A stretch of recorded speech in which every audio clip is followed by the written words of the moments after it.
U largua nga Kumanova drejt Belgjikës, qysh në moshën 10 vjeçare, ku edhe filloi karrierën e tij prej aktori. Vildan Maksuti për herë të parë u shfaq në filmin Dosja K, ku prej aty edhe bëri njerëz të kthejnë syt nga ai. Për më shumë se si po i shkojnë punët dhe si po i shkon jeta e këtij aktori, e kuptojmë nga materiali i radhës.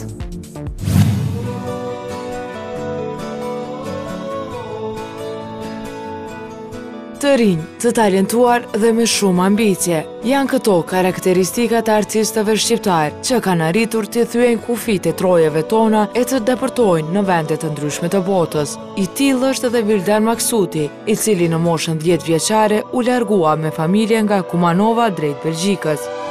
Ky shtet ishte ideal për të filluar karrierën si aktor. Fytyra e tij është familjare për shumicën nga ne, pasi që roli i tij i parë ka qenë për krah disa emrave të njohur të kinematografisë shqiptare. Ukaj Tahiri në Dosja K ishte projekti që i hapi derën e botës së filmit. Në 2008 fillova me lexu një libër që quhej Dosja K, Jeff Gerhardt. Edhe e kishme atë për detyrë me lexu atë libër për shkollë.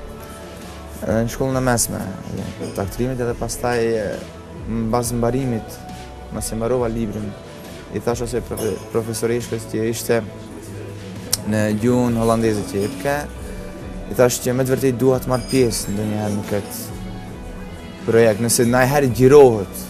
Edhe në bazë 6 muajve shikoj se lipin aktor për atë filmin, për këtë filmin Dosja K, dhe pastaj shkoj në audicion edhe pastaj më pranuan.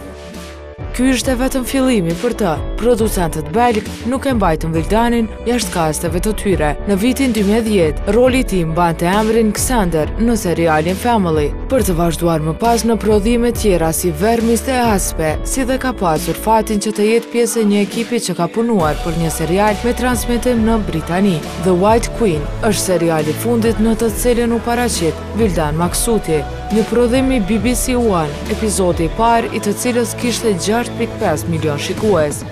Që kanë qenë disa Aspe, Vermes, Family, Deep in a Dream of You, The White Queen, ka qenë një produksion amerikan, anglezo-amerikan ka qenë në BBC. Jo vetëm si aktor, gëzon popularitet në Belgjik, ai para disa kohësh ka pozuar për Selected Belgium, një disiplinë që nuk zgjon edhe aq interes tek Vildani.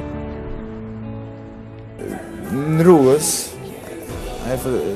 kesh me blejt disa gjëra për vllajën tim të vogël, edhe një fotografia unë kam qef të bëj foto me tij, edhe pastaj okay, në rregull, sa problem. Ai ka qenë Selected Belgium, nëse dini Jack and Jones, ato janë bashkëpunimet në Selected. Ai ka qenë Selected Belgium, edhe pastaj i banëm disa foto edhe kështu i bona një kohë kam bo këtë, në 2 vjetë mira kam qenë si modeli Selected. I vetëm nuk do të mund të arrinte aty ku është. Familja i ka qëndruar gjithmonë pranë. Kjo dallohet edhe në paraqitjet e tij në publik. Mirë po sa është mbështetur nga mediat dhe publiku belg, një shqiptar në kinematografinë e tyre. Për krahin, sidomos. Shumë për krahin, edhe pse jam i huaj për shembull, ama për krahin e kam gjithmonë nga publiku belg. Aktualisht Vildani është duke ndjekur kurset në gjuhën turke, pasi shumë shpejt do të jetë pjesë e një produksioni atje.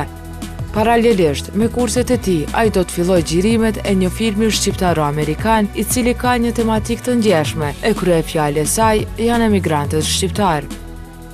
Till the Soul do të jetë shqiptar-amerikan film që ka një temë tepër, diçka do të jetë pozitiv, nuk ka diçka klishe, apo jo, do të jetë tepër pozitiv. Projektet e Vildan Maksutit shënojnë një biografi të lakmuar nga shumë bashkëmoshatar të tij, e sidomos ata që synojnë filmin.